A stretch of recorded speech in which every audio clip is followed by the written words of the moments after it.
अभी मजा आएगा ना भिड़ो। चीजें जो आपने सोची नहीं वो भी इन्होंने कर दिया। आप लोग कहते हैं कि इन्होंने कुछ किया नहीं, ये न्यू इंडिया नहीं है, आपका तर्क क्या है? नाकामी के 9 साल इसको ऐसे ही नहीं कहा जाता है। ये 9 साल अद्भुत थे क्योंकि इसमें ऐसे ऐसे जुमले हमने सुने जो हमने कभी नहीं सुने थे। मैं छोटी सी बात कहकर अपनी बात शुरू करती हूँ। आज हर व्यक्ति बैंक जा रहा है अपना 1 या 2 या गड्डी 2000 की बदलने के लिए। जो 7 साल अपना लाया हुआ रुपया नहीं चला पाए वो 70 साल का हिसाब मांगते हैं और 9 साल का सीना ठोक रहे हैं। ये असलियत है। अब आपको मैं क्रमवार तरीके से बता देती हूँ इस देश ने क्या देखा। इस देश ने 9 साल में सबसे ज्यादा बेरोजगारी देखी और बेरोजगारी ऐसी देखी कि जब आप सरकार से सवाल पूछिए तो इस देश ने सुना पकौड़े तलो। इस देश ने महंगाई देखी और जब महंगाई का मुद्दा उठाया गया तो कहा गया हम लहसुन प्याज नहीं खाते हैं। इस देश ने सुना, आगे सुनिए, इस देश में बोला गया 15-15 लाख सबके अकाउंट में आएंगे। 83% जनता की आय कम हो गई है। और आज इंडियन एक्सप्रेस की खबर है फ्रंट पेज की जिसमें पूरी तरह से अंकित है कि agriculture labour, non agriculture labour और दिहाड़ी मजदूर सबसे ज्यादा प्रताड़ित है। 2014 से उसकी आय नेगेटिव हुई है। ये इनके कीर्तिमान है। लेकिन अब क्योंकि बात हो ही रही है, जो तथ्य इन्होंने दिए, कार मैन्युफैक्चरिंग 1 2 3 नहीं 7 बड़े ऑटोमोबाइल जायंट्स भारत में अपनी दुकान बंद करके चले गए। चाहे वो जीएम मोटर्स हो, चाहे वो फिएट हो, चाहे वो एनफील्ड हो, अपनी दुकानें बंद करके चले गए क्योंकि उनको भरोसा नहीं है सरकार की नीतियों पर। ये मोबाइल मैन्युफैक्चरिंग की बात करते हैं। इस देश ने एक चीज बहुत बड़ी देखी। इस देश ने एक ऐसा प्रधानमंत्री देखा जो जब प्रधानमंत्री नहीं थे तो कहते थे चीन को लाल आंख दिखाएंगे, और जब चीन अतिक्रमण करके बैठा है तो प्रधानमंत्री लाल शर्ट पहन के उनकी जी हजूरी के लिए अपने खाने की थाली छोड़कर खड़े हो जाते हैं। इस देश ने एक ऐसा प्रधानमंत्री देखा जो चीन को सबक सिखाने के बजाय 3 साल से चीन को अपने सबसे बड़ा ट्रेडिंग पार्टनर बनाया हुआ है। चीन और हमारा ट्रेड डेफिसिट $100 बिलियन है। इस देश ने मिजोरम और असम के बीच में गोलियां चलती हुई देखी। इस देश ने कर्नाटक और महाराष्ट्र के बीच में तनातनी देखी जहां पर भाजपा की शासन है भूमि को लेकर। इस देश ने मणिपुर को जलते हुए देखा, लेकिन प्रधानमंत्री और अमित शाह जी के मुंह पर एक जरा सी शिकन नहीं देखी। इस देश ने तैरती लाशें भी देखी। ये देश सब कुछ देखता है और अब देश ये भी देख रहा है कि भारत के संसद का उद्घाटन होने जा रहा है। और भारत का संसद क्या है ये हमारा संविधान बताता है। अनुच्छेद 79 क्लियरली कहता है इंडियन पार्लियामेंट का मतलब है राष्ट्रपति, काउंसिल ऑफ स्टेट्स राज्यसभा और लोकसभा। राष्ट्रपति को दरकिनार करके ये मोदी शो जो हो रहा है ये भी देश देख रहा है। किराए के लोग ले जाकर जो बाहर शो होता है वो भी देश देख रहा है। सब चंगासी। और ये देश आज एक सवाल पूछ रहा है। जब रामनाथ कोविंद जी राष्ट्रपति बने, आपने कहा दलित राष्ट्रपति हैं, दलित राष्ट्रपति, आपने बहुत ढिंढोरा पीटा, अच्छी बात है। उनको शिलान्यास के लिए क्यों नहीं बुलाया गया? क्या राष्ट्रपति का हक नहीं है?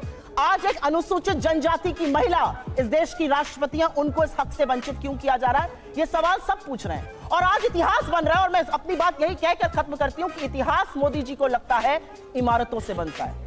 जी नहीं, इतिहास ना इमारतों से बनता है ना 9 साल में बनता है। इतिहास तब बनता है जब 200 साल की ब्रिटिश हुकूमत के बाद आप रोना नहीं रोते हैं, अपना दुखड़ा नहीं रोते हैं, आप आईआईटी, एम्स, आईएससी, बार्क, इसरो जैसी संस्थाएं बनाते हैं। इतिहास तब बनता है जब 19वीं सदी के भारत में आप 21वीं सदी की आईटी और टेलीकॉम रेवोल्यूशन की नींव रखते हैं। इतिहास तब बनता है जब 1991 में आप अपनी इकोनॉमी को खोलते हैं और ग्लोबलाइजेशन का एक अहम हिस्सा बनते हैं। इतिहास तब बनता है जब 2004 से 14 के बीच आप 27 करोड़ लोगों को गरीबी की सीमा रेखा के ऊपर खींचते हैं। मनरेगा, खाद्य सुरक्षा अधिनियम, right to education, right to information जैसे कानून लाते हैं। एक ऐसा अधिनियम बताएं जो लाए। इन्होंने 23 करोड़ लोगों को इस देश में गरीबी की सीमा के नीचे ढकेलने का काम किया है। ये इनके 9 साल का फलसफा है। क्यों हिला डाला ना? कुछ बातें बोली और उन बातों को बोलने से पहले मैं एक महिला हूं, आधी आबादी की बात कर लेते हैं।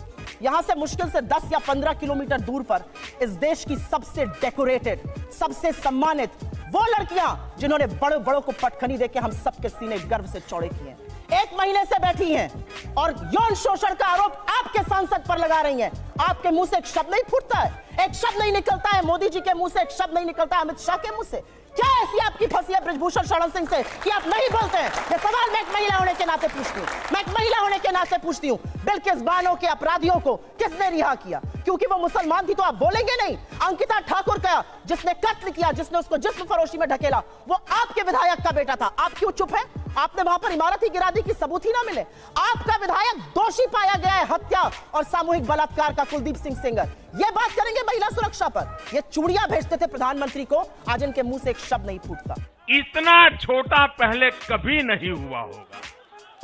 महिलाएं इस देश की पूछ रही हैं और आपको भी पूछना चाहिए, क्यों चुप है मोदी सरकार? जब हमारी बेटियां जंतर मंतर पर 1 महीने से बैठी हैं, उन लड़कियों के आंसू देखकर। और आज की खबर फिर से मैं कोट कर रही हूं, एक समर कैंप होता था साक्षी मलिक बनने के लिए, तमाम लड़कियां वहां पर आवेदन देती थी। आज की स्थिति यह है कि बलात्कार और यौन शोषण की खबरों के बाद एक एप्लीकेशन नहीं आई है। यह इस देश की बेटियों के साथ ये कर रहे हैं, ये हमें पाठ पढ़ाएंगे। इन्होंने एक बहुत बड़ी बात बोली और वो बात बोलते बोलते पाकिस्तान पर चले गए। आज तक इस देश का यह न्याय था कि आज तक आईएसआई ने हमारी जमीन पर पैर नहीं रखा था। आईएसआई को पठानकोट बुलाकर आप निरीक्षण कराते हैं, लाहौर आप चले जाते हैं लपके हुए, भगवान जाने सिवई खाने या बिरयानी खाने, और सवाल हमसे आप पूछिएगा। आसिया अंद्राबी आपका चेहरा बनती है श्रीनगर में और सरहद पार जाके आतंकवादी गतिविधियों में शामिल है। आप एक दुर्दांत आतंकवादी को, यूसुफ को वहां पर टिकट देते हैं क्योंकि आपको अपनी सत्ता करनी है। ये कैसे लोग हैं? ये किस तरह के लोग हैं? ये जाबाजों की शहादत पर चुप रहेंगे, मणिपुर जलेगा ये चुप रहेंगे, ये प्रचार करते रहेंगे। इनको ये याद है कि इनको क्या क्या कहा गया। कर्नाटक जाकर क्या कहते थे साहब? मुझे फलाने ने ये कहा। कर्नाटक ने क्या कहा? कर्नाटक की जनता ने कहा मुद्दे है बेरोजगारी, मुद्दे है महंगाई और मुद्दा है भ्रष्टाचार। अगर उस पर बात होगी तो हम बात करेंगे, नहीं तो विपक्ष में बिठाने का आपको काम करेंगे। अरे हम तो फकीर आदमी हैं, झोला लेके चल पड़ेंगे जी। आप हिमाचल गए थे, हार गए, कर्नाटक गए, हार गए, और ये विश्वगुरु बने फिरते हैं। इनकी बातें सुन लीजिए तो भारत शायद 1947 में ही आजाद हुआ हो, के बाद अब 2014 में आजाद हो गया हो। मेरा अपना मानना है कि कुछ बातें जब समझ में नहीं आती उसको नहीं बार बार बोलना चाहिए। मैंने आपको एक बार पहले भी शो पे समझाया है। हम मैन्युफैक्चरिंग कर रहे हैं मोबाइल की, जी नहीं, हम मोबाइल फोन की असेंबली कर रहे हैं। हमारा जो इंपोर्ट का बिल बढ़ा है वो इसलिए बढ़ा है क्योंकि हम उतना पार्ट असेंबल कर रहे हैं, वैल्यू एडिशन नेगेटिव है। हमारा जो कार का एक्सपोर्ट का मार्केट था वो कम हो गया है। सच को स्वीकारिए साहब, तब आप सच का समाधान कर पाइएगा। बेरोजगारी नहीं है, महंगाई नहीं है, अडानी ने कोई महाघोटाला किया ही नहीं है, चीन है ही नहीं। जब आप आंखों पर पट्टी बांधकर शासन चलाइएगा तो देश का वो हाल होगा जो हो रहा है। मुझे क्रेडिट नहीं चाहिए। डिनाई करेंगी कि टेररिज्म का जवाब बहुत ही तरीके से और बहुत ही जोरदार तरीके से दिया जा रहा है और इसकी धमक और गूंज हर जगह सुनाई देती है। क्या आप इस बात को डिनाई करेंगी? ये बड़ी ही विचित्र और वाहियात बात की है आप। कौन सी धमक और कौन सी गूंज? मैंने रजौरी और पुंछ 2 हफ्ते पहले हुए टेरर अटैक्स के बारे में बात करी है। हमारे 10 जाबाज की शहादत हुई है। कौन सी गूंज आपको सुनाई दी है? सरकार ने उसको स्वीकारा तक नहीं है, एक श्रद्धांजलि का शब्द नहीं बोला गया। क्या बात कर रहे हैं आप? छोड़िए उस बात को। इन्होंने महिलाओं पर बात करी और कहा जांच हो रही है। मेरे जानकारी के अनुसार और मुझे जितना सार्वजनिक जीवन के बारे में पता और लोगों को देखा है, सार्वजनिक जीवन में लोक लाज और नैतिकता से सरकारें चलती हैं। लखीमपुर नरसंहार का मुख्य अभियुक्त का पिता आज भी गृह राज्य मंत्री बना हुआ है और इनका सांसद आज भी कुश्ती फेडरेशन का अध्यक्ष है। क्यों है भाई? लोक लाज तो ये कहता है seizures wife should be above suspension. निकालिए उनको, आने दीजिए रिपोर्ट। अगर साफ होगा तो दोबारा अपने पद पर आ जाएंगे, नहीं होगा तो उनके साथ कार्रवाई होनी चाहिए। 1 महीने से बेटियां बैठी है। मैं आपसे पूछती हूँ, महिला बाल विकास मंत्री बहुत चिघाड़ती हैं, मुंह खोल खोल के फाड़ फाड़ के गला, एक शब्द नहीं बोलेंगी। वित्त मंत्री महिला एक शब्द नहीं बोलेंगी। तमाम महिला सांसद एक शब्द नहीं बोलेंगी। इस देश के प्रधानमंत्री जो कहते थे विनेश तो मेरे घर की बेटी है, आज पूछने उससे आप गए। और एक बात जनता की जानकारी के लिए सबको बता दूं, प्रधानमंत्री को तो इस यौन शोषण के बारे में 2021 से पता है। विनेश फोगट ने पब्लिकली कहा है, मैंने प्रधानमंत्री को जाकर सारी बातें बताई थी। क्यों प्रधानमंत्री चुप है? हे भगवान, ये क्या हो रहा है? मेहरबानी करके मुझे समझाइए, मेरी समझ में कुछ नहीं आ रहा है। ऐसी क्या फंसी है इन लोगों की ब्रिजभूषण शरण सिंह से, ये मैं जानना चाहती हूँ। मुझे ऐसा लगता है क्योंकि यूपी से आती हूँ तो थोड़ी राजनीतिक समझ रखती हूँ, थोड़ी वहां पकड़ है। मुझे ऐसा लगता है ये बाबा और अमित शाह की जो तनातनी है उसके बीच का मामला है ये, इसलिए ये कुछ नहीं कर पा रहा है ब्रजभूषण शरण सिंह पर। लेकिन ये दुनिया और ये देश देख रहा है कि अगर हमारी सबसे डेकोरेटेड एथलीट्स के साथ, जिसके साथ फोटो खिंचाने के लिए सबसे पहले प्रधानमंत्री पहुंचेंगे, वो 1 महीने से जंतर मंतर पे बैठी है, उनको पिटवाया भी दिल्ली पुलिस ने, उनकी एफआईआर भी तब हुई जब सुप्रीम कोर्ट ने कहा, सरकार ने और उनकी पुलिस ने एफआईआर नहीं करी। और अब मैं 2-4 बातें, क्योंकि इतना लंबा मैंने प्रवचन सुना, आरएसएस को बैन करने पे आपको बड़ी आपत्ति। आरएसएस को बैन तो सरदार वल्लभ भाई पटेल लौह पुरुष ने किया था और ये कहकर किया था कि वो देश के लिए अच्छे नहीं है। लेकिन आज आपके शो में एक बहुत बड़ी बात कही गई, मुझे नहीं लगता कि आपने मिस करी या क्या।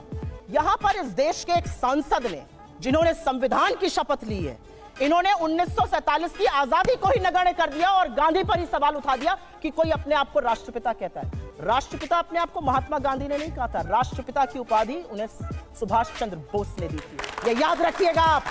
और गांधी पर सवाल उठाने वाले आरएसएस के लोग ये भी याद रखिएगा कि जब विश्व में जाते हैं ना तो नतमस्तक गांधी के आगे ही होना पड़ता है, शीश गांधी के आगे ही झुकाना पड़ता है और मान्यता और वैधता गांधी से मिलती है। अगर ऐसा नहीं है तो जाइए, लगाइए अपने आरएसएस वालों की एक फोटो और जाइए ऑस्ट्रेलिया और चीन और जहां भी जाते हैं शीश झुकाइए, 75 नहीं है कोई। गांधी इस देश की सबसे बड़ी पहचान है, इस देश की नैतिकता की धुरी है, इस देश के राष्ट्रपिता हैं और आजादी के आंदोलन के सबसे बड़े जननायक हैं। आप महात्मा गांधी को एक सांसद होने के बाद इस तरह की बात कहेंगे? आप 1947 की आजादी को, बिल्कुल हमारी सनातनी परंपरा है, बिल्कुल हमारा 5000 साल का सिविलाइजेशन है, लेकिन यह भी सच है कि 200 साल ब्रिटिश हुकूमत के बाद हमें आजादी 1947 में मिली थी और जो भी उसको नगण्य करता है उसको कोई हक नहीं है पार्लियामेंट में रहने का। आपको माफी मांगनी चाहिए इन लोगों से सबसे पहले। इस देश में सबसे बड़ा श्री राम का उपासक महात्मा गांधी थे, जिन्होंने आत्मसात किया राम राज्य को, जिन्होंने बोला दैहिक दैविक भौतिक तापा राम राज्य नहीं कहूंगा यहाँ पर। आप मुझे एक बात बताइए, उसको मारने वाले के मुर्दाबाद गांधी ने बोला कि गोस्वामी तुलसीदास ने बोला, उसको मारने वाले के साथ आप क्यों खड़े हैं? मतलब कुछ भी मैंने कहा आत्मसात किया, सुना करिए, कान में मैल है क्या, साफ कराइए जाकर। गजब बेइज्जती है।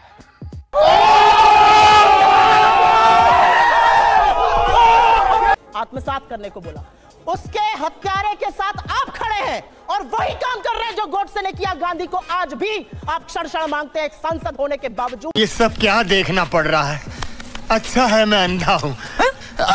सुप्रिया जी, ऐसा तो संभव नहीं है ना कि कुछ भी नहीं अच्छा किया हो, कुछ भी अच्छा नहीं किया हो, ऐसा तो कुछ पॉसिबल हो ही नहीं सकता। कुछ तो ऐसा होगा जो इस सरकार ने ऐसा किया जो आपको लगता है कि वाकई में काबिल तारीफ है।